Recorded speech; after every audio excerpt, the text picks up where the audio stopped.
I always talk about being organised, and doing this, it is critical, especially when it's cold, because the last thing you want to be doing is making rigs. So I use my Black Magic rig holder. I use these guys for everything from whiting fishing to trout fishing and everything in between. They hold the rigs neatly, and this is the rig.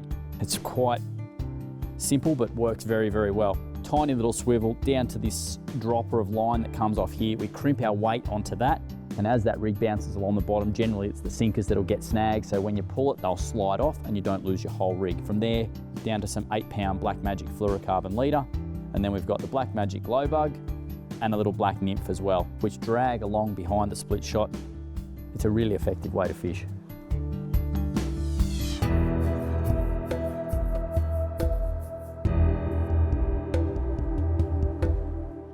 The gear I'm using here is very versatile sort of gear. I've got my 8-foot Storm Shore-X rod. It's the 802 ML. It's very soft, very light, and perfect for this and a lot of other light tackle fishing applications.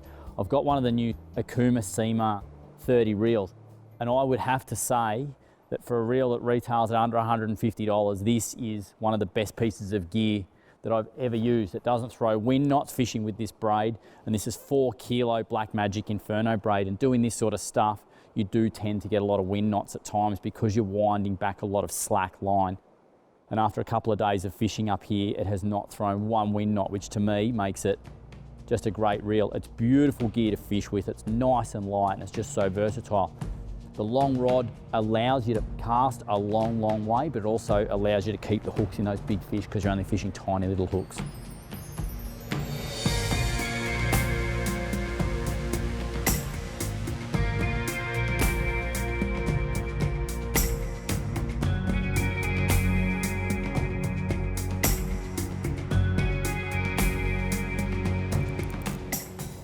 Out of that current, out of that current. Don't go down.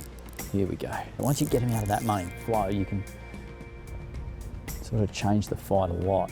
This is a pretty reasonable fish, I think. If you can't get the fish to come back up, you go down to them. I'm going to try and slide him back up.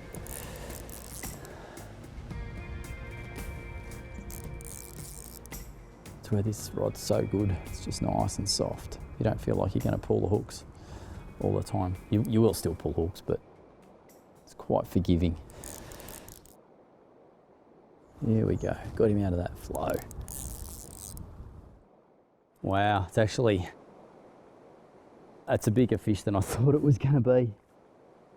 And this is pretty well getting up there to what I think is one of the best looking brown trout that you get. It's very, very gold in colour. It's a big male. And a big head, big hook jaw. Come on, pal. Look at that. I'll ditch the rod. It is just such ridiculously good fun doing this stuff. You never know if the next fish is going to be 2 pound or 10 pound. For me, I've never found my 10 pounder in the Snowy Mountains, but maybe that's what keeps me coming back. But even if they said you're never going to catch a 10 pounder here, I think I'd still be here a couple of times a year just to catch fish like that. It's up here to do one thing, and that's breed. So I better send him back so he can make a whole lot more little trout for me and all of you people to come and catch. And all these boys. Let's get out of here, it's freezing.